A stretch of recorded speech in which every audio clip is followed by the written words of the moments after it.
What up, everybody? Welcome to the Smoking Tire Podcast. This episode is brought to you by Innova Electronics. Innova Electronics is a solutions company that utilizes their automotive aftermarket experience and diagnostic expertise to empower the automotive aftermarket to find the problem and to fix the problem.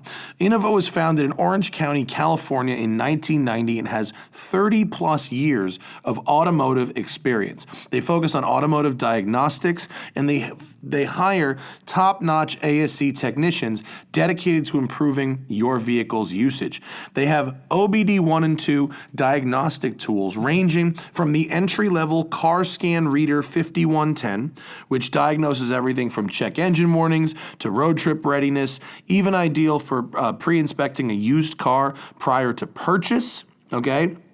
Made for all levels of experience, or they've got the CarScan Pro 5610 scanner. This is the most feature-rich scan tool in the range, empowering the enthusiast-level DIYer with professional-level functionality.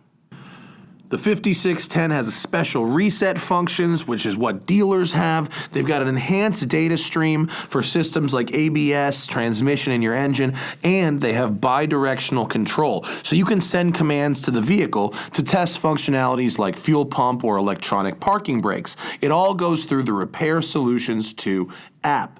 Dude, this is a serious thing we've got going on here. The Innova Electronics units are available online and in-store at Innova.com, Amazon, and nearly all major auto parts stores. But here's the deal. You go to Innova.com, right? Innova.com.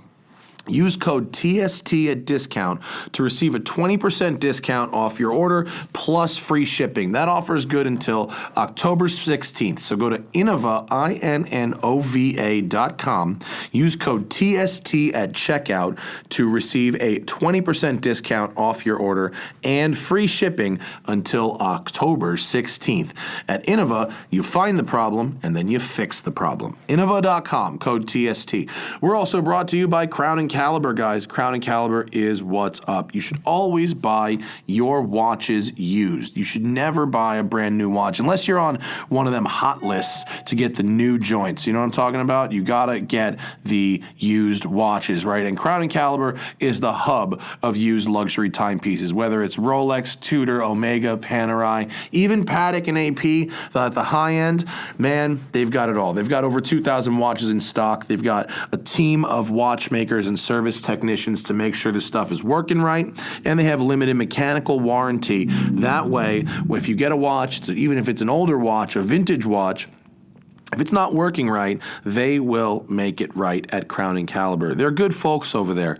Crown & Caliber's always got something going on, whether it's giveaways or the blog, helping you learn about watches. They'll even take in your trade or buy your watch from you. That's why we love them. CrownandCaliber.com for all your secondhand watch needs. Alrighty then, on this episode, we've got an old pal of mine. He is good looking, he is fast in a car, he is English, and ladies, he is now single. Justin Bell, TV host, podcaster, journalist, racer, and son of the legend Derek Bell, is in studio with us on the Smoking Tire Podcast.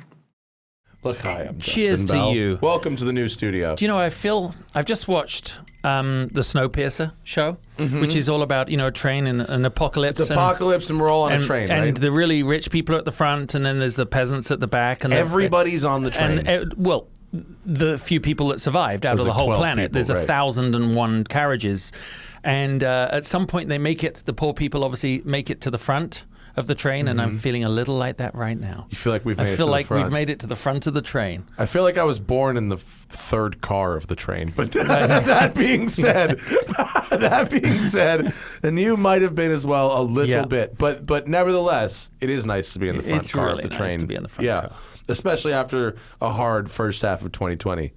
Do you know what? Someone was saying that you see all these clever posts that people put out there about, certainly you don't want to go through it again. You don't want, don't do a reset on the year. Can we skip to the end of the year? Yeah. Can we start 2021? But in a way, yes. But in the other way, think of the creative invention that's come out of all this. If you're used to mayhem and chaos, you've made some hay during this time. And if you're used to working at home and you didn't have an adjustment period for 2 months, well, that was me. Awful. Yeah, I'm self-employed at home, and you know, we were productive in March and April. So was I. I kicked off, you know, another show and all that stuff, and you know, awful to work for a big company and then be stuck at home. But you know, maybe it was fun for the first week until you realize that your children, you only had them so you didn't have to see them often. And now, you know, I can't imagine though. I don't even know. Like, all I can think of when I think about what it's probably like to be a parent with young children, and now, especially if it's like both parents work, and now both parents are working at home, and it's like, what a fucking nightmare. Mm-hmm. And I have to bite my tongue, and because I hear, you know, my friends kind of but you're also a pre-procreator, aren't you? You're in the preloading stage of your procreation. You're not. Me and my wife are dinks. It's the dinks. Dual income, no kids. I hate you. It's brilliant. I'm a. That means. Do you know what that makes me? That's how you know you shouldn't have kids. Is when people that have kids go, "I hate you." Yeah, that's right. People who don't have kids are like, "Yes, this is good." Which is why the opposite of that is so me. I'm in the sinks. Which is the single income. 2 kids. No, I'm a 6. 9 kids. 9 kids. To make that work, it's gonna be 9 kids. I never. You're like a Mormon. I tell you what. All I know is that my 2 are joyous, and all my exes are joyous, and I'm really enjoying single. I'm single, by the way, Matt. Just the first time. This is a promo. Oh. First time in like 25 years. Oh, someone's going to have with that accent. Oh my God! Our 98% male audience is going to be a big. Actually, I don't want to judge, but you're going to get a lot of emails. 98%. If it's 2% of our audience DMs him, and still be good. Still good. Pretty good. It's a lot of DMs. Yes. That'll be a lot of DMs. Yeah. You know, but the funniest thing is that people, when you're with friends, you know, and they have their wives and everything, and their wives immediately go, "Oh my gosh, you got to meet Tiffany. She's been looking for a man like you. You know, her therapist for the last 3 years has told her she needs." I'm like, she doesn't want to meet me, and you shouldn't introduce me because I'm not really in the place to be the man right now. That's how you meet women, is by doing that. You go the other way, and then remember when George Costanza was the bad boy? It's like, you don't want to go out with George. Yeah. He's the bad boy. That's how that worked. That actually reminds me. Don't position yourself as unavailable. So when I was a young position yourself as extremely available and eager, and they'll be like, no. Exactly. When I was a young racing driver, which is a while ago, my best friend in the whole world, James Guess, we'd known each other since we were 8 years old. I stole his Action Man and broke the head off. So it was like G.I. Joe's. Yeah. So we started on the right foot. But he used to travel with me a lot when we were racing. He actually helped me get the Viper deal. He's really, and the McLaren deal. And we'll talk about that in a minute. 25 years since we almost won Le Mans in the Harrods McLaren. Here. Yeah. Been 25 years. And of course it's Le Mans this weekend. Anyway, quick segue. James was going through that phase of just rejection from women and really trying to, going through very sincerely every time we talked to them. And we would be racing, we were in Japan or wherever the hell we were, New Zealand. And I watched him, heard him saying to this girl, "Oh, you know, I'm just all about commitment, and Justin, he just wants to shag you and you know, show you off like a pony on the grid. But I want kids." And the girl would look at him and go, "So which one's Justin again?" Yes, I'd like to be a pony on the grid. It was awful. He changed his technique, but you know, in all respect to everybody, he learned and adjusted. He did learn and adjust, and you know, I obviously didn't. But so being a racing driver is much worse than everybody says it is. It sounds like it's terrible. Do you know what? I think it was more fun in my. Let's face it, in Sterling Moss's generation, when, as Sterling said to me once, he said, "Chap, it was so fabulous the night before a race. You know, you'd go into the bar just rather like a fighter pilot going off to war, and you'd say, 'I may not be back tomorrow.'" Yeah. And he said, "Nothing like a race suit to make the zipper fall." Old chap was what he told me one time. Now, obviously, this is that's a direct quote. Nothing like a race suit to make the zipper fall. Can we? Sterling I want to put that. Nothing like a racing suit. Do you think I can get John Stein to make to cut that into Echo Panel? Have a Sterling Moss. I told a girl I drove camera car once, and she was drunk. She goes, "You're a race car driver." And I was like, no, I drive camera car for this internet show. She just stopped me. She went, "You're a race car driver," because that's what she wanted to have that fantasy. This is why the concept of the gentleman driver exists. Oh. It's to do that. It's that. It's to do that. I mean, It's to put on the suit of that guy. what I love about the world we live in right now, to balance it up, is the confusion on these guys' faces who are still living that life, still with the Sterling Moss mantra in their head, and they're doing Lamborghini Super Trofeo or Ferrari Challenge or whatever they're doing, club days. And then you get this fabulous woman there who's beating them on the track, looking hot in her race suit, who's, not quite wrenching on her own car, but is totally involved, knows all the specs of her Porsche, whatever. You can see the guys. We're not built to understand how that goes. And then it's Caitlyn Jenner. And then it's like boomerangs back Caitlyn. around. You Didn't did have Caitlyn to Jenner take podium in Super Trofeo? I think behind me, actually. Oh, No, that's when I met her as Bruce. Yeah. Because I went to VIR 4 years ago to race in the Super Trofeo. We actually did a show on it for what the show was at the time, and Bruce was there with Brendan, and they came over to say hi, because I didn't realize in the 80s, when Bruce had finished being in the Olympics, he was really heavy into IMSA, right? Yeah. He wanted to do, and I Dad was think podiumed at Sebring. Yeah, Dad was like his hero. Tommy Kendall, I think he raced with Bruce Really? a couple of times. Yeah. Anyway, the funny part about that is, I remember coming home and saying to Dad, it's weird. He's just had too much surgery. He looks just a little taut, And Dad was like, I've got his cell phone number and all this. And then it all went down, right? It added up about a month later. It all added up about a month later. Yeah. Yeah. But anyway, I went to a party at Brendan's house not long ago, at Christmas time or whatever, and Caitlyn was there. And the minute you start talking to her about cars, Yeah. energy shift.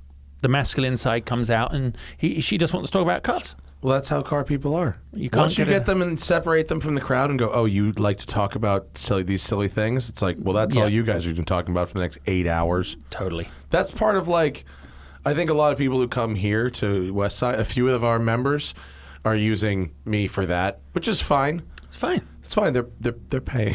They're paying.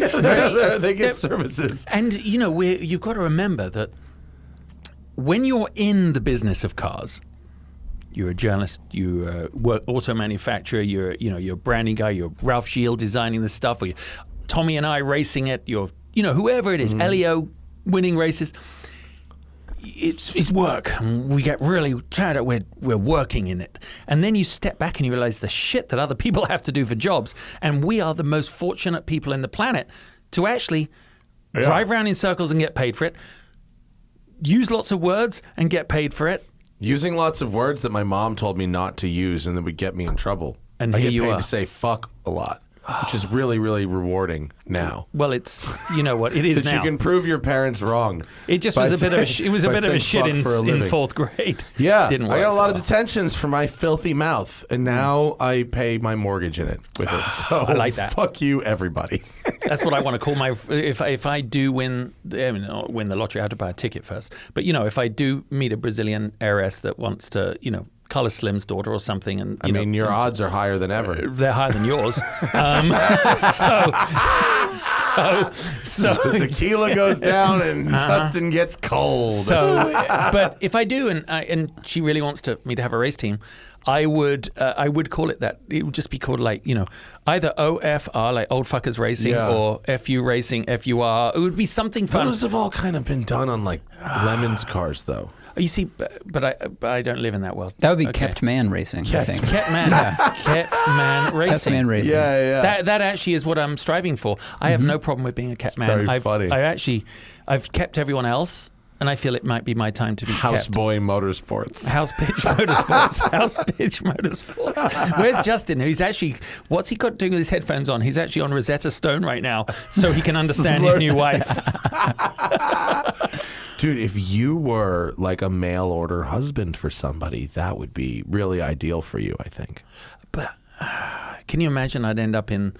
it would be reverse. I'd end up in the Philippines living in someone's pantry. Some 60-year-old woman who's got all the money in the world in Malaysia. Oh, but they Super DL about it. Crazy Rich Asians. I loved that movie, and I fell in love with the girl in that. She's so hot. But so were the mums, and so was everyone. I was thinking, I may just go there. I mean, that could be my place. Isn't Crazy Rich Asians, I'm pretty sure, is like beat for beat Meet the Parents? It is, right? It really is. I but think it the is. Asian version, and it's kind of nicer.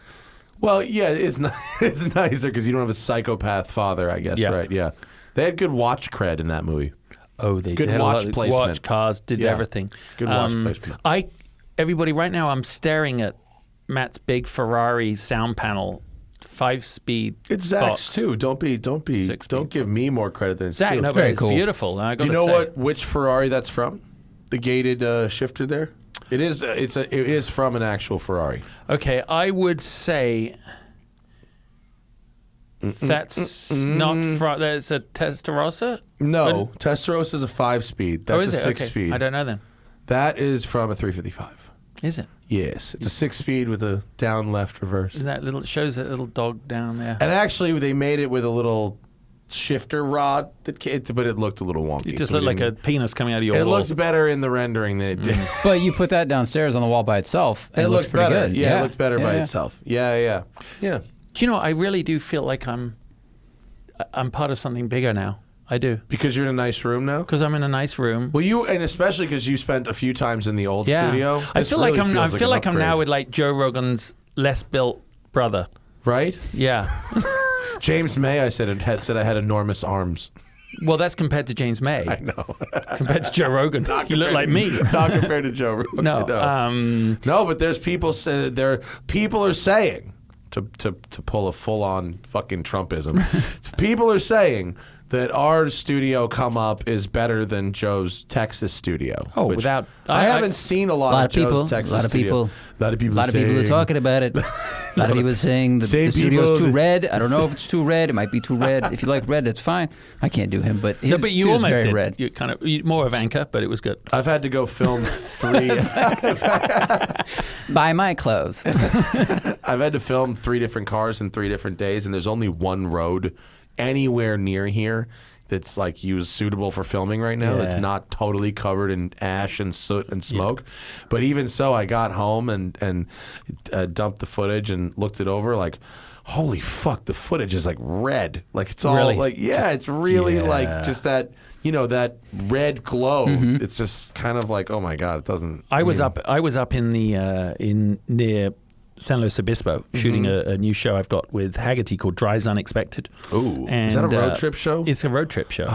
Yeah, and so I've actually been. Was that the key I did to sell my, it to Hagerty? I wish did to sell a road trip and show. my other It was show like- sponsored by Hagerty. Don't worry, I beat you to it. Finally, I've been sucking up to them forever. I'm insured by Hagerty here. I know, it's but- not enough. I know but you can't have all the cake and eat it. They can, by the way. They can. They They can. do, and I, they I do. think McKeel is a genius in the way that he's leveraging what he does as an insurance company. Which, let's face it, I've never met a poor head of an insurance company. I have not either. And their investment in the right people, their investment in things. I doubt whether they're making who knows if they're making $1 from all this stuff. But I tell you what, they're creating a community that we're all enjoying, and they.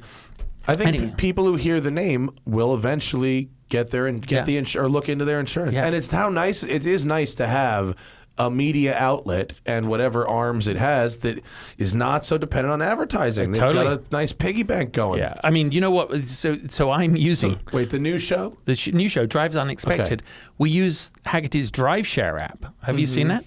It's like Airbnb for cars. I did a it's- placement for it once. I drove an Yeah. Alpha Montreal. That's what I was in. Was it orange? The same car. I Was it drove your orange? car because the guy Definitely. said to me, it's Matt Farah came and said, I was yeah. I said, it's rather like finding your girlfriend, the girl you really like, just dated. I know. Me and Johnny Lieberman have the back and forths on this. I spent today driving the new Panamera Turbo that he had the other day, which I can't talk about because it's embargoed. But Yeah, but you could guess. But how good is the engine in that Do you Montreal? know what? I called it a forgotten beauty. Yeah. I mean, you zip around. We drove it up to San Luis Obispo, went to a winery up there, the Center of Effort, which is Bill Swanson's place, where he has his Center collection, of Effort. which is on a sale in America's Cup sailing. That kind of sailing where the pressure points meet to create the perfect force. That's what he's called his That's winery. He has his car collection up there. Gulp. Highlights? LaFerrari 918. That's my picture. There's yours. There you are. Yeah. That one there is my picture. Yeah. Yeah. It's a fucking great color too. Color and I just posted an Instagram picture. I loved it. Those headlamps. I said it was like waking up. What beautiful eyes that is, and it was just so fun. That engine is an engine that's basically just been forgotten by most people, but it's only a 2-liter, right? I think it's a 2.8 V6, Okay. 2.8 V8. V8. It's a And V8. it screams. It makes the best sounds when you crack when you crack like 5,000 RPM. Totally. Oh my God, is it fantastic? Didn't you feel that for an older lady you could drive it hard, yeah. you could go around corners. I was doing it with Patrick Long. He was in his pretty little 1974 whatever Porsche. Was it an E? Is it even E? Yeah, I think it was. Yeah. And it's purple. Aubergine. And we just had such a fun time. That's the nature of the show. I did one in Miami. I did one in what Nashville. road were you doing? It's just a road up into the hills behind there, which was so fun. But I did Nashville. A road trip show where you don't have to talk about the road. Profumo Road, or whatever it's called. Okay. But I did Miami, then we did Nashville, and then I go to Denver, Chicago, and Montauk. But This sounds like a very cushy gig for you. I felt like I honestly did feel like an inmate walking out of prison after this last 6 months. Oh, yeah. 5 months, getting on the road, filming, being with a crew, a very small crew, very socially aware, and we're doing our little radar on the head for our Are you driving from place to place or flying? No, we have to fly there, and then we pick up the car, and they're genuine drive share cars. We're having the best time, but I don't know about you, but I swear I'm putting more effort in. I'm enjoying it. I'm being more flamboyant. I'm just having a great freaking time because we haven't been able to do it, man. I just went on a road trip that was like 3,500 miles, and it was very interesting. It was a little strange, actually. Really? Well, yeah. I mean, it wasn't for work. It was for fun. But it was strange just because a lot of the things that I like about road trips, which are the social elements of seeing cities and little towns and shopping and stuff like that, we weren't really doing. And, there's restrictions on it was kind of like last minute What were you food. What did you drive? I saw it. I was in an Urus. Urus, and yeah. I was shooting film. I was shooting 35 millimeter film. Beautiful. It was fabulous. It was great fun. yeah, I put 3,600 miles on the Urus. Well, as I said in the press launch, when you and I went on it, in Kobe's In the helicopter that Kobe Bryant died in. So everybody, Crazy. Can you believe this? I mean, Matt and I talking is a bit like a game of ping pong between people on acid, but it is. We are. It's all over the place. It's all over. But so when the Kobe crash happened, I mean, we're all going, "Oh my God!" Matt sends me a text saying, "Check the tail number." Yeah. This is our helicopter. So you and I went on my pictures.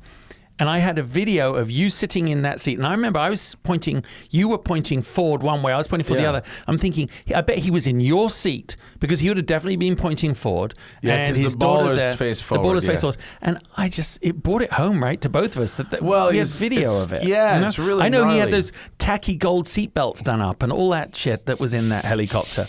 And the little view you had out between the pilot's head because that little cut-through window isn't very big. That flight home from Palm Springs in one that of the most beautiful things I've ever done. One of the coolest flights I've ever taken. Yeah. Really, it was really sad. But when I read the obviously learned about the crash, and I read the company, the name of the charter company, I was like, oh, that's familiar. Yeah. And then I saw one of the aerial photos of the crash, and you could read the tail number, and I went, that's fucking familiar. Yeah, I know. And a fan actually found it and went back and found the photo and sent it to me. And he was like, yeah, dude. Ugh, yike. Yeah. Was it Mike Spinelli, Zach, that flew on a plane that crashed like the next day or the next week? I don't know. I don't remember. I think it was Spinelli. Yikes. But very morbid, right? Very morbid, and what a waste. I hate wastes. Here's the thing: we all take risks. I actually just did a thing for a company called RSA Archer this afternoon. They're one of these massive risk mitigation companies. I have no clue what they do, right? I even went on their website and spent an hour on the phone with them. I don't know what they do, but they normally have 1,500 people turn up to their conference in Vegas. I don't know what they do, and it costs $10 million every time they show up.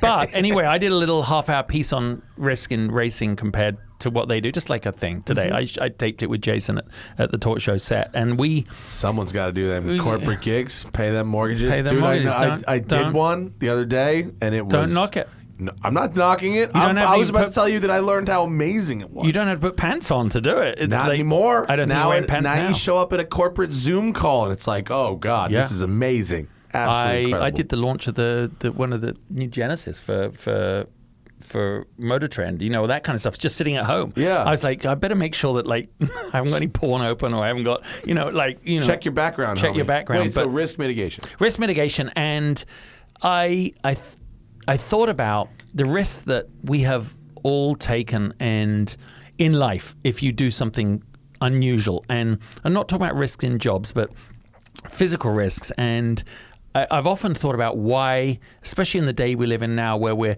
there are powers that be that wish we could live in a zero risk world. That's never going to fucking happen, people. We are humans. We're flesh. We crush. We die. We get ill. But I was thinking, I've often thought how when you drive a race car on the edge, whether it's me doing my stuff at Le Mans and then the other guys who are way better than me doing Indy and those things. There's something extraordinary and pure about having put yourself up against the edge where there is fear and there is risk and there is pure fucking danger to what you're doing. And I hope for my kids that they experience that in their own way, in a safe way, and come out the other side. Because otherwise, how do you know what living is, man? Well, you're going back to the Sterling Moss thing now. How do you know what living is? That's what, I mean, but you don't wish... You don't wish to get hurt. And you don't wish it was... more dangerous so that feeling could be even greater, right? No. Because actually Sterling Moss and others of that era, right? I don't think they, the cars weren't intentionally, the cars were as I guess as safe as they could be or should they be. probably were, That documentary One is one of my favorite films ever about it. It just covers so much ground with a lot of really good energy, and it keeps it really interesting. And they talk about it's one of those metaphors that I apply to so many other things in life. When actually, bad messenger, but Max Mosley is talking about how at a certain point the drivers got together and said, this is all extremely dangerous. Yeah. You guys need to do something about the fact, we're talking late 60s, right? It's too dangerous now. This is so dangerous. People are dying every weekend. And they told him, well, if it's so dangerous, slow down. It seems now it's so obvious that that's ridiculous that you need to have regulations, because if you give a driver a car that one is very safe, and the other one is faster. Is 2 seconds faster. The driver is going to choose the faster one every single time. It is not. It's not the same to leave it in the hands of the people who will benefit by choosing the less dangerous option. So that's why regulation is. You have to. I bring this up all the fucking time. Yeah. You have to have a sanctioning body to control us. Because we're fucking animals. I mean, we're animals. We'll push it to the edge and. Okay, maybe if you're a 40-year-old, if you're Tony Kanaan and Elio as they're pushing 40 and stuff like that, they'll be like, screw you, I'm not going to drive it. The 22-year-old trying to make his name in IndyCar will drive it. The George Russells will be all about that shit. They'll over it. And so I guess my point isn't that... Would you drive the more dangerous car? Not now. 25 years ago, you would have driven the... Totally. If you said, if you really pull this off, Roger Penske could hire you if you have a great race. These welds, if we make these welds out of gum look at instead of steel, we could shave 7 grams. Look what Colin Chapman did with the Lotus. His cars were lighter, more fragile because in the pursuit of speed. Yeah. And people died in them. Yeah. I mean, it was a pretty... that's an interesting thing about both Colin Chapman and Enzo Ferrari straight up sacrifice drivers. 100%. Really didn't. It seemed like Colin Chapman, at least from what I read about him, showed more remorse than Enzo. Yeah. What's that film? The Enzo Ferrari film that's I did watch it. Race to Immortality. Yes, it was. I watched it on a plane. I cried. Afterlife. Like the person next to me is watching Toy Story 3 or something. Entire 2-hour documentary about every racing driver who's died for Enzo Ferrari's glory. It's like, holy shit, this guy's a fucking sadist, man. And it was funny. jumping forward to, obviously, I'm sure you talked ad nauseum about Ford versus Ferrari, but Dad went to the premiere in Paris or something, and Tom Christensen was there, and Dad, and I think Alan McNeish. So all the top Le Mans winners were there. And Matt Damon and Christian Bale were very humble in front of them, because suddenly they're actors, right? They're fucking they pretend, and now they're with Tom Christensen. Yeah, I mean, he's the guy that really did win it 8 times, right? So they had an appreciation, and because those guys do their research so well, that they knew exactly who Dad was. Yeah, they were fans. They were fans by the time they got there. Yeah. And Dad said it was he thought the movie was extraordinary and everything, but he said the funny thing is Enzo never went to a race. Really? What? Never left Maranello. He never left his office. Really? Huh? He maybe in the early days, but he never went to Formula One and never went to Le Mans. So, but that made for better. That made obviously for a better Hollywood, better story. It wouldn't have worked the same if they were getting him on the phone. Yeah, no. Why did he never go, do you think? I think it may have made it too more. Yeah, but maybe too personal. Oh, that too. He didn't want to. Yeah. Very easy to send your troops to battle when you don't see the bodies, right? I don't know. I read the Brock Yates book too, and I feel like I knew that from then too. It was a lot. That book is about 18 inches thick. I've never read it. Is it? It's a lot good to read? digest. Is it? Yeah, Enzo doesn't build a car until like page 377. Okay, so you have to get through a lot of. You can pretty much go and just kind of start around 250 or something. Steal his mind from the earth. Starting page chapter 1. Starts at a real molecular level. Can I ask you a question about driver age stuff? So I've been watching Drive to Survive season 2, and we were talking about danger earlier. When we're younger, we're all more reckless. Like, we don't have the frontal lobe developed. Like, we are just more reckless 100%. people. Our reactions are quicker. But you also hear that drivers gain experience as they drive, and maybe a little bit when you're a little bit older, you might have some tricks or some more experience that puts an advantage over those younger drivers. Where is there a crossover point where you're perfect, and then a crossover where you're a little too old and your reactions and your personal interest in safety are too high to really compete with someone who's 22? What a fabulous question. Yes, and yes. I'll take the third part last, Bob. That's there's a lot of layers there. So the thing is, the inflection point. There is. When you're young, George Russell, the young guys coming up, they are on it. They have what they lack in experience. Now, of course, they can make up on the sim, which is something we didn't have. So they have data. They have electronic aids that we didn't have. I mean, this is me when I started racing in 1988 and did it for 30 years. So I crossed into all the latest technology, but not as much as my peer group, some of which have stayed in it. You know, it's funny with experience. I will give you an example of going to Daytona this year to drive, at the end of last year, the historic 24 hours. We were in the 962 Porsche, which the most winning 962 in history, the Lowenbauer Porsche, and Kevin Jeanette asked Dad and I to go and drive it with the owner and his son Gunnar. My dad is 78 years old, doing 205 miles an hour past the banking, and he can't remember what he ate for dinner yesterday. No, I'm joking. He can totally. But the point being, his muscle memory at Daytona. Same shit. You could not drive as fast as my dad around Daytona. You're goddamn right I couldn't. And he's 35 years, 40 years older than you. Bob Bondurant. You know who? Bob, I was about to say the C word. That old bastard. Old as a motherfucker. And you want to go for some hot night? And then he fucking goes out. You got to get in the seat with the wheel. Okay. And he gets in it.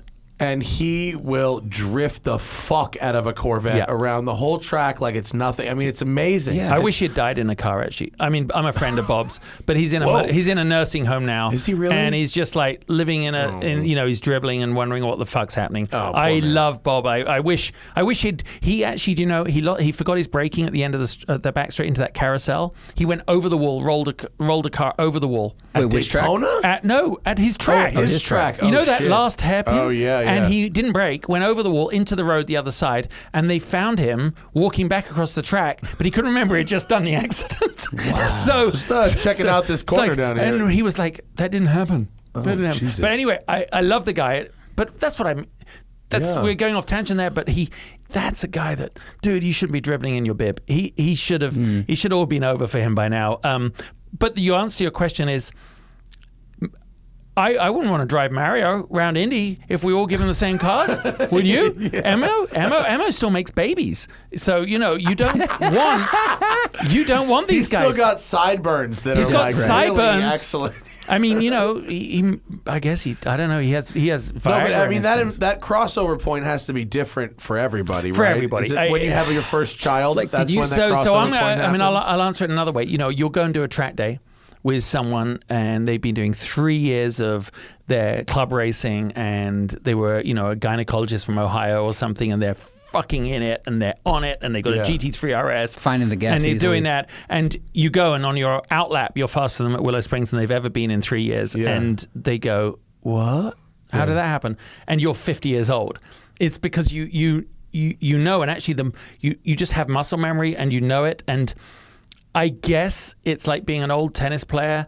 Your ability to drive on the edge is just higher than anyone, higher than the average you've person. done it so many You're times. just so used to it. Even Yeah. if you put George Russell or Elio in the car next to you, they kick my ass. Or Tommy's ass. They do. But compared to the average person, so I think you get into that top 3% or whatever you are, and then there's the top 0.1% who are the Raikkonens Where and you the get Hamiltons. the rest of us all live in that top 3%, and we are. You are able to do it well. But I tell you what, it's funny. You can't do it for as long.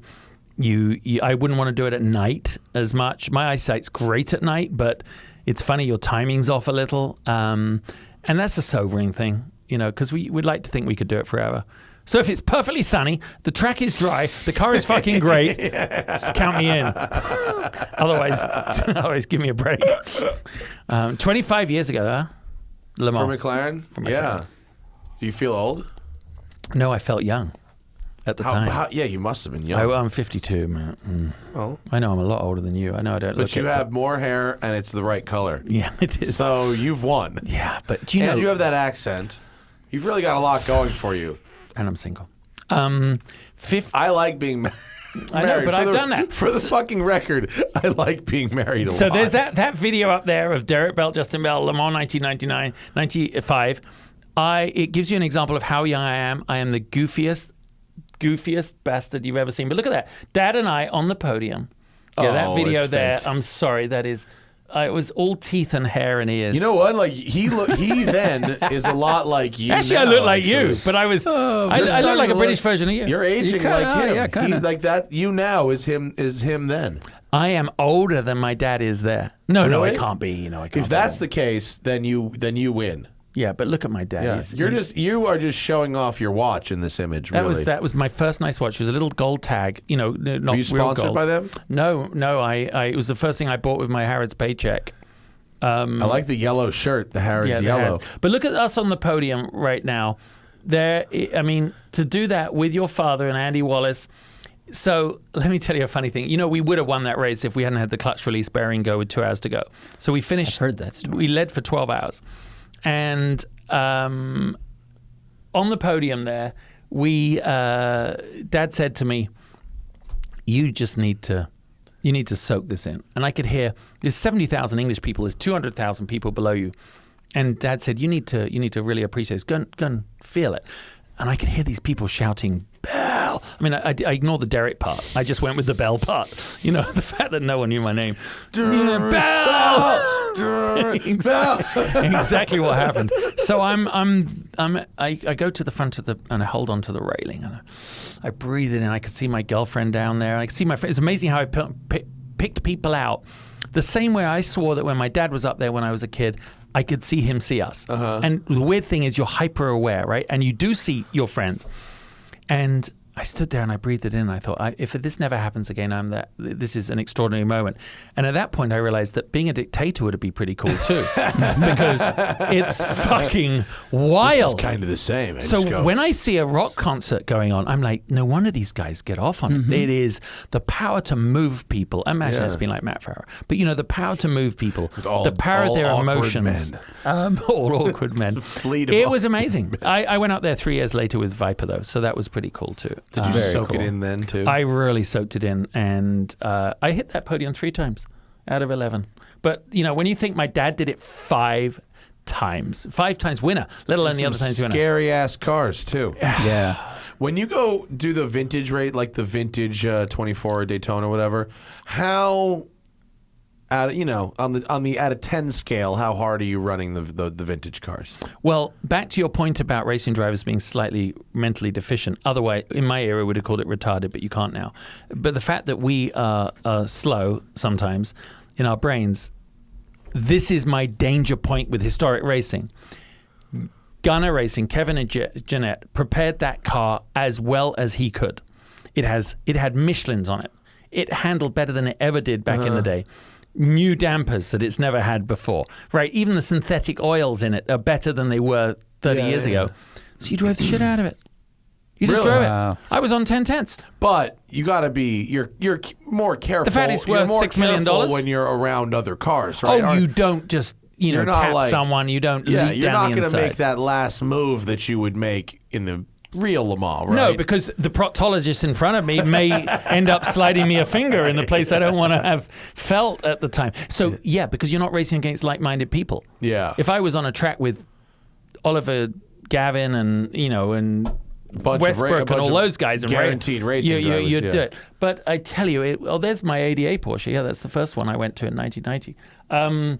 But, you look at it, Matt, and you go, that's the problem with historic racing. I talked to my dad about it. He's like, I'm going to go and drive this car. And I said, Dad, but you've made your way through the forest. You avoided getting hit by every tree. Yeah. Where a lot of people didn't. Do you really need to do it? Because when you're in the car, yes, you want to do it, and your soul needs to do it, but don't push it, Dad, because if you die and there's no glory to it in that car. I mean, I know I said the car goes up in value. The car goes up in value. Yeah. You die driving someone else's car, and all of a sudden that car's worth twice as much. That is an interesting story. Dad got asked, Norbert Singer, the designer who created the 956, the 962, the 917, responsible for those cars. He was involved as a consultant putting together a 917 that restoring it. And he said, Derek, I'd love you to drive it at Le Mans Classic last year. Dad goes to a test. When the car pulls in, when he sees the car, it is in the colors, I think, I'm wrong. I'm terrible with names, Peter Wolf or someone. Anyway, the colors of the guy who died on the outlap at Le Mans in that very car. So, because he wouldn't let the professional start, he said, no, I own the car, I'm going to drive. So he died in that car. And they painted it that guy's livery? Well, to kind of like put it back to its original. Yeah. So the original chassis plate, how much of it was original, who knows? But, and Norbert Singer doing it couldn't be better. But Dad said he called me and he was really concerned. He said, JB, I'm kind of superstitious. Yeah. This is a bad car. And it oversteered like a motherfucker. So he called Vic Elford and said, you drove this car. And Vic said, it was a bitch.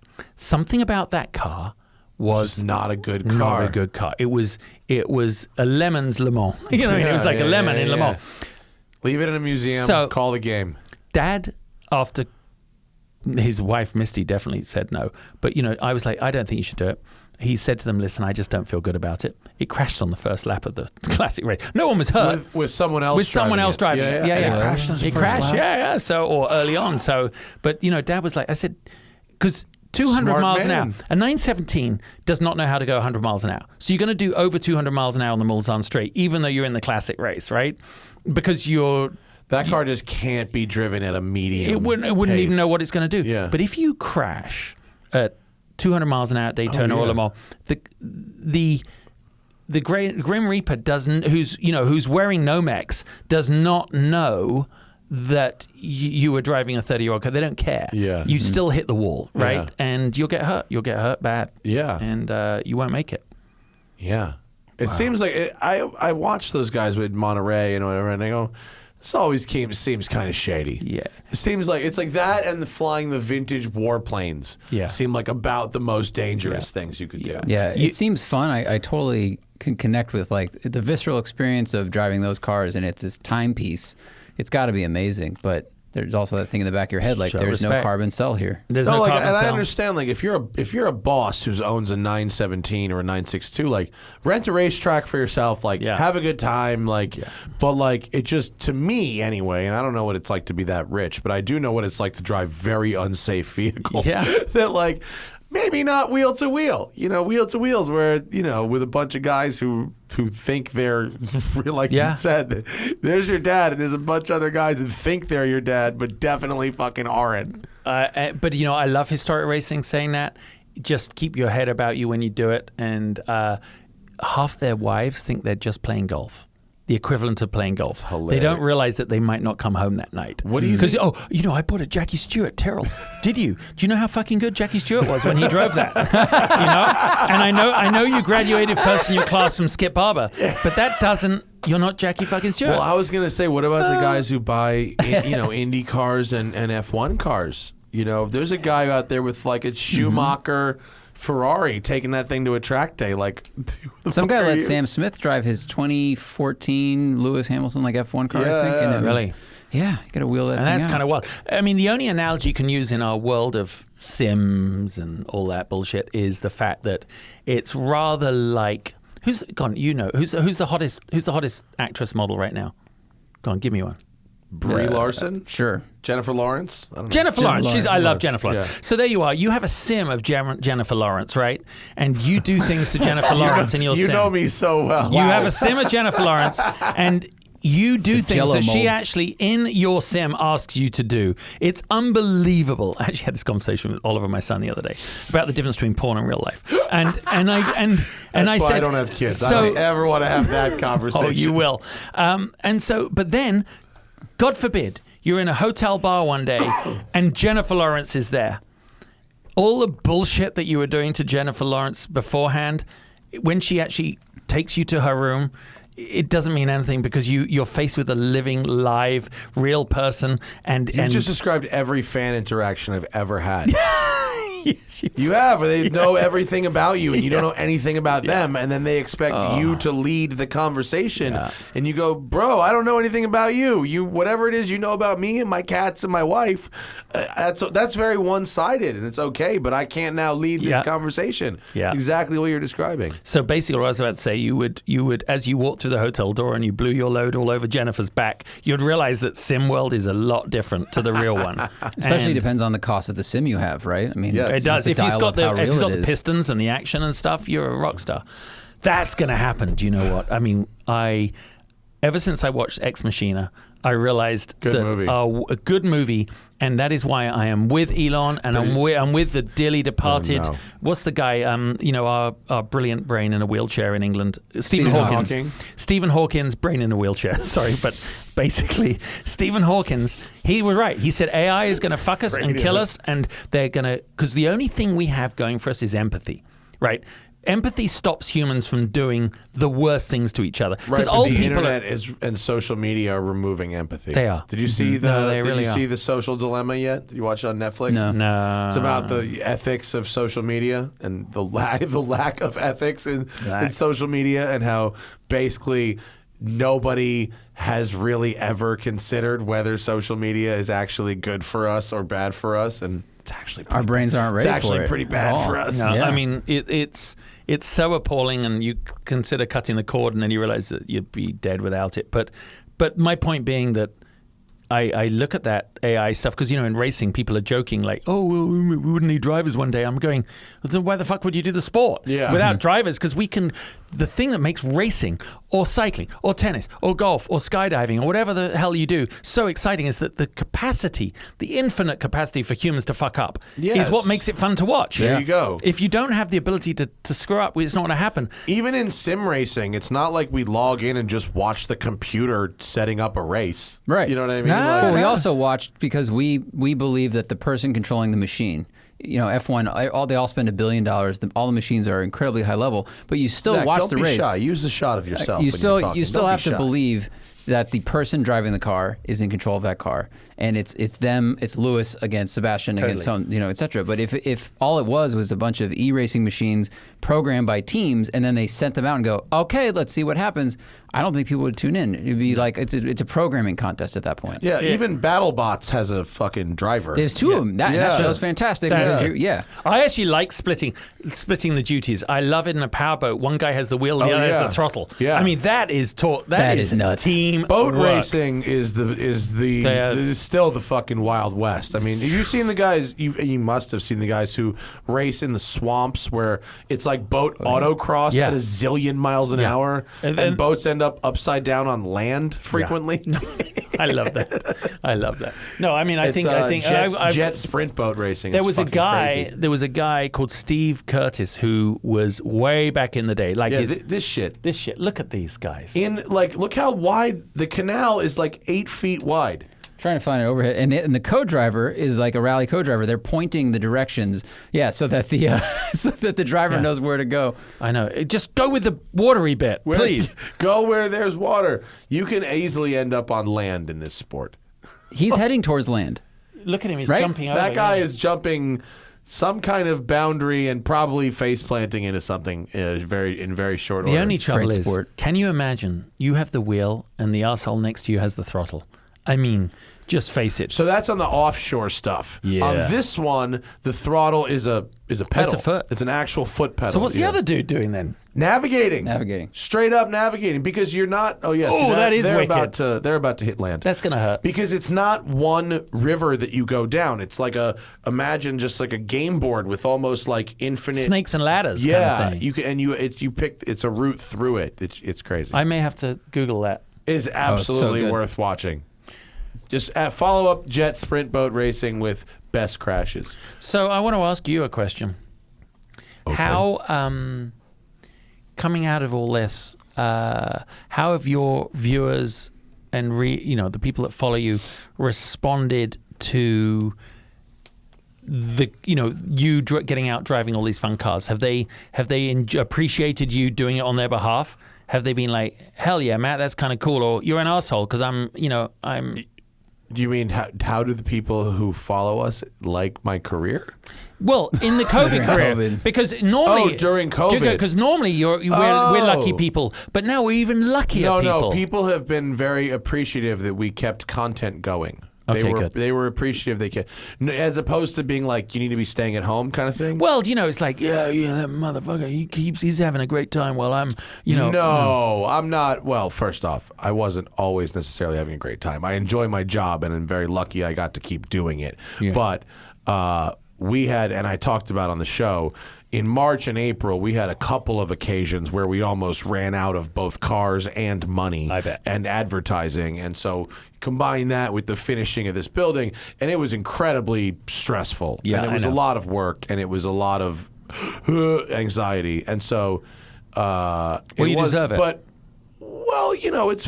It's good now. We're fine. It's worked itself out, and we managed to get through it, and it's okay. We didn't run out of cars, and we didn't run out of money. We got close, but it didn't happen. Yeah. Actually, Off the Record. Shout out to Off the Record. They came through with a big deal, and they kind of at the right time. They're a service that connects you with a ticket attorney. So if you're like either in your home state or if you're on a road trip and you get a ticket in a state you don't live in. You know what I mean? You don't want to deal with that. offtherecord.com/TST is how you deal with that. And then they just send the lawyer, and then you never have to go to a court or anything like that. I love it. It's the best. It's the best.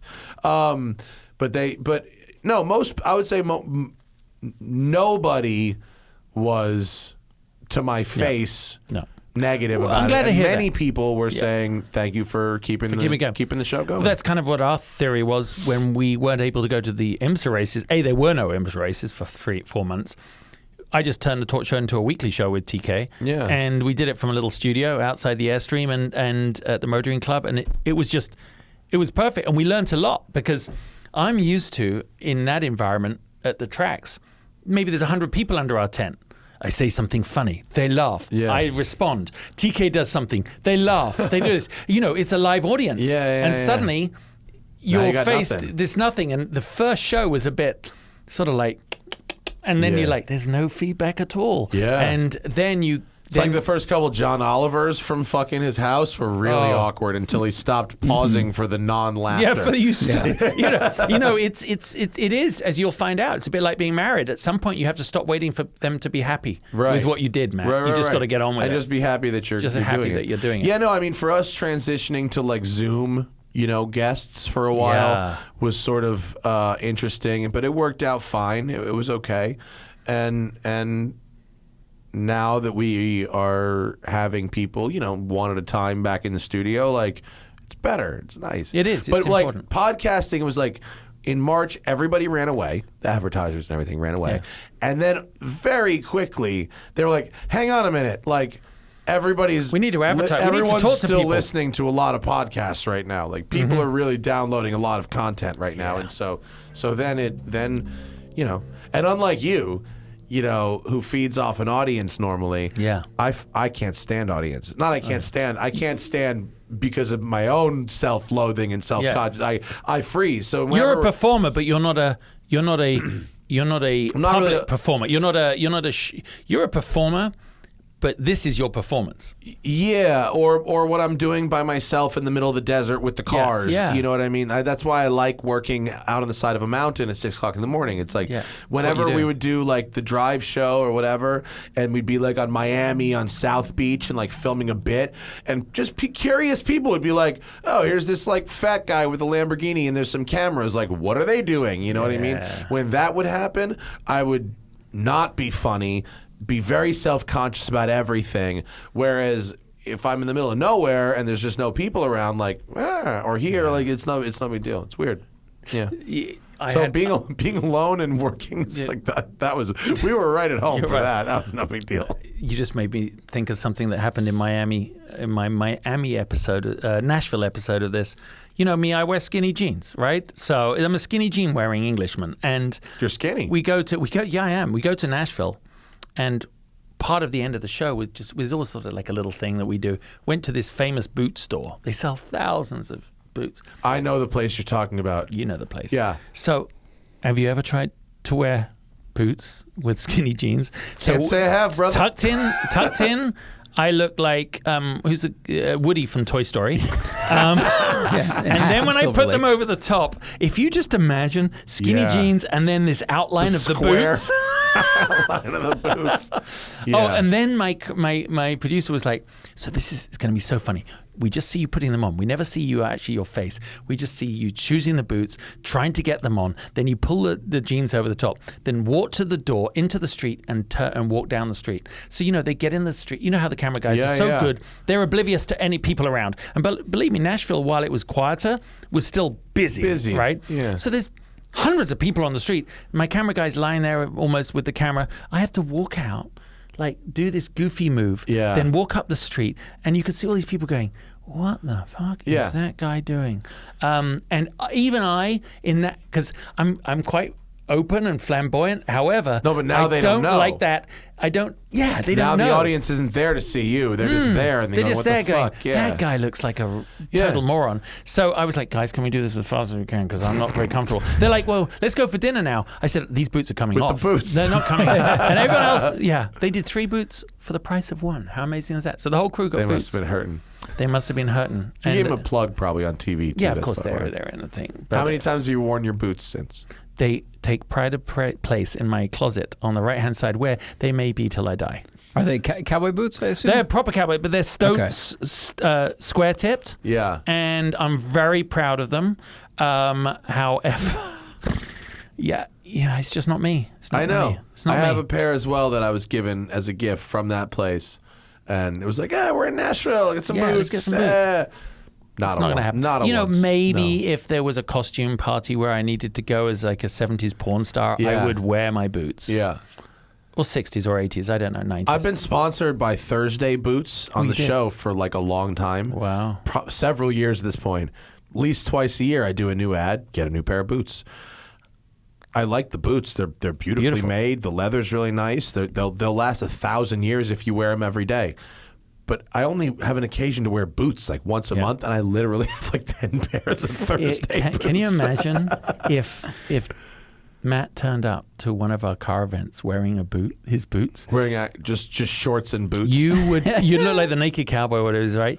You would be ripped apart for the rest of your life. It would be Back me when that I used to, expect me to go look like nice an asshole. restaurants and stuff, I would wear the boots. Would you? I can dress up a little bit once in a while, but like you, for instance, are wearing a t-shirt and jeans. Normally I don't wear and t-shirts. really nice, like leather, distressed boot or shoe. Which are obviously way more expensive than they look, because that's the point of boots like that. They're They pre-distressed. look like you found them in a garbage dumpster, but they're called actually... beds too. You buy them in Malibu Market, and they're ridiculously expensive, and they come pre-scratched up. Yeah. So, have you seen the pre-dirty sneakers? oh god, There's like a white, there's like an off-white kind of canvas sneaker. I can't remember the brand. It's not a mainstream high fashion brand, but it's the shoes are basically pre-dirty. They come dirt. Like, remember that rap you were talking about on the car the other day that was like, yeah, that's it. Golden Goose. That's it. The Golden Goose shoes. They're pre-dirty, and they're hundreds of dollars for basically $600 for some pre-dirty ass canvas shoes. Genius. it's only Terrible. 350 for stained underwear. That's their other Look line. at these Gucci's. Gucci shoes, $870 for pre-dirty Gucci shoes. I mean, what the fuck?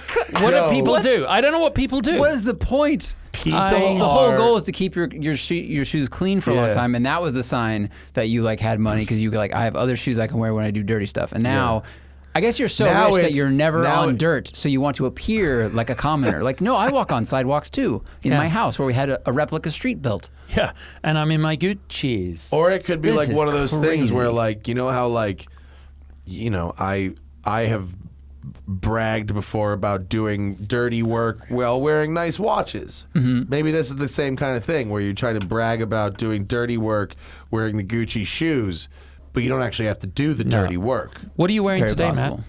I'm wearing my Weiss watch, Cameron Weiss, made in Los Angeles. That is a very pretty. I love You know the this pale one? blue. Do you know? Have No, you I met don't. Cameron? No. The blue is a one of one. This is for me. That's reminding me of a color of a car, and I can't remember what car It's it is. Bugatti French Racing Blue. Well, that's Thank you why for it does. asking. Yeah. But Cameron, they just moved their company to Tennessee. Oh, they did. Yeah, they're moving to Tennessee. Okay, I think but that is that beautiful. watch was Cameron Weiss designs and manufactures not just the watch, but the movement and all the parts Does in he? it, except for the hairspring and the mainspring. I like the. And I think he might band buy the too. jewels as well, but Really? he manufactures he designed the movement, and it's hand wound. Beautiful piece. Isn't this nice? It's Did really- you notice serial number 1 on the bottom? No, if I could have That's my a one of glasses on, one. I could see it. That's the thing. That's the Good difference. one. I may have more hair and a tan, and skinny jeans, but my eyesight's crap. Under 2 feet.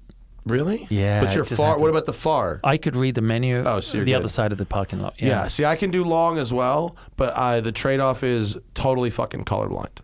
You are. Yeah. Color Wow. blindness. And nighttime, I get glare from oncoming like headlights. My nighttime is not I'll so great. file that away for later when I'm like not a press racing. drive when we're choosing a night. car at night. I'll be like, Yo, Matt, I'm going on the Lamborghini rear-wheel drive Evo launch. Are you doing that one? It's in a couple weeks. no, we don't have an outlet for it right now, although I am getting a beautiful McLaren. So we're about to do an outlet. Tommy and I are launching Talk Drive, which is just us having fun. Because if you think Shut Up and Drive was his show, Test Drive was Test Drive was his, Shut Up and Drive was mine. You do all these things. Just Smash him and I them together. just smash them together. We don't take your example. You're worried about production quality the whole time with you need a crew and things. No, just put it together. You don't And really. it's all about the people. Yeah. People don't watch you because the fact if you were shooting your shit in red or on a GoPro, they really don't mind. It's about No, you. it didn't make any difference. It's about you, right? You yeah, spend although more money. we just started uploading in 4K. Our well, that's first different. time. That's good. We just decided this. We decided that it was time. It looks a lot better. Definitely. It does looks look better. nicer. Yeah. It looks crisper. As it should. Yeah. Yeah, well, it should do. It's a good time. Well, I mean, I don't know. I've had a good time, but I got a date. You got a date? What tonight? You got to go. Oh, a date with an old friend. Okay. A redate. Fine. You know? Jennifer Lawrence So simulator. fucking go. Yeah. It's a redate. He's programmed the sim to Brie Larson tonight. Do you know? Fanatec. I have actually previous. Is that lube or is that hand That's hand sanitizer? I sanitizer. just didn't know what kind of guests you have in here. It's not like Howard Stern yet. No, but One day. I'm going to throw an idea past you because, you watch all this race commentary and it's funny. Sports in general, because only the major networks have ever covered them historically, right? Other than X Games and things where they're able to really get a bit more flamboyant. And because of the nature of the cost of doing motorsports coverage, it's so expensive. The cameras on the corner. There's no way to. It doesn't matter whether it streams on YouTube or it goes on NBC.com, NBCSN. You need cameras on every corner, as you got. So it's a ridiculously expensive sport. Synced up. It's a whole thing. They lay fiber. It's a really very big deal. But there's another side to it that I remember I was talking about once with Patrick Dempsey, and he was like, when he was racing, I said, Pat, I have this idea. If I don't get hired for next year, we want to do a parallel broadcast of the racing. So we're not infringing on the rights. People have to watch their own screens, but on their laptop or their phone, they just watch us bullshitting about commentary about the races. Well, that's what Joe Rogan does, the Fight Companions. He goes, okay, we start the fight now, and you just watch the fight on mute, and here's our commentary instead. But I think that you just joke about, the way the language you can use in this show compared to a normal show, the things you can do. It's still funny because mainstream advertisers, I don't think it's the advertisers, by the way. I think it's the agencies and the brands that say that they're worried about the advertisers. The advertisers just want viewership. They want the numbers. I have advertisers that demand I talk about my balls. I mean, it's really is that Manscaped one? I don't know. Manscaped, Blue Chew, Pig. If it's about your balls, they pay top dollar. Well, your balls are really a premium zone in advertising. There's a lot of money in dicks, Justin. Yeah. Well, obviously, his logo is one of his testicles. But the point being that I'm looking forward to the time when we can watch more sports with the sort of candor and honesty that comes from people like us commentating on them, because the viewers are sitting at home really wanting to know when someone does a bold dick stupid move, and you want to be able to, instead of going, it was interesting because it looked like he got bumped on the way into the corner. What you really want to say is, that was the most fucking stupid thing I've ever seen in my life. I think you guys should do this. That's a great idea. And we get Paul Tracy on as like a Bob Varsha comeback. Are you talking about doing it live or doing it later? What do you think?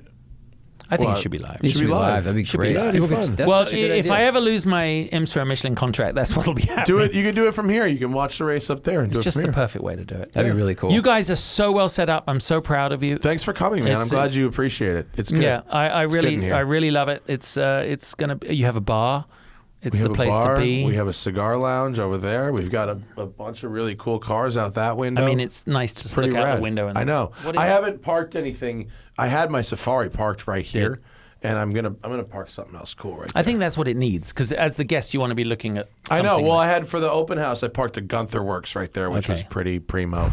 But yeah, we're gonna do a little shuffling tomorrow, and by our next show, I'll have something cool there. Yeah. Well, thanks for coming. Much. Enjoy your date. Follow Justin Bell TV on Instagram. Zach, pull that up for the people. We need to be following back. Why are we not following back? Is this? because this is the Tangent account. That's why. No, this is yours. No, I don't have any followers. It's my little baby account. Oh, all right. Well, fucking. But thank you. Yeah. And what's your new show on Hagerty? The Drives Unexpected. Right. Check out Love of Cars, presented by Hagerty, which is great. Tommy and I made that show up the other day. We had Danny Trejo on it last week. Oh, he's cool. He's cool. Have you done the Gabriel Iglesias Volkswagen bus tour yet? You know Gabriel Iglesias, the comedian? Yeah. He's got like 100 Volkswagen buses. No. We got to go down there. We can do a remote show. We can figure it out. That'd be great. Yeah. Together, we can conquer the world.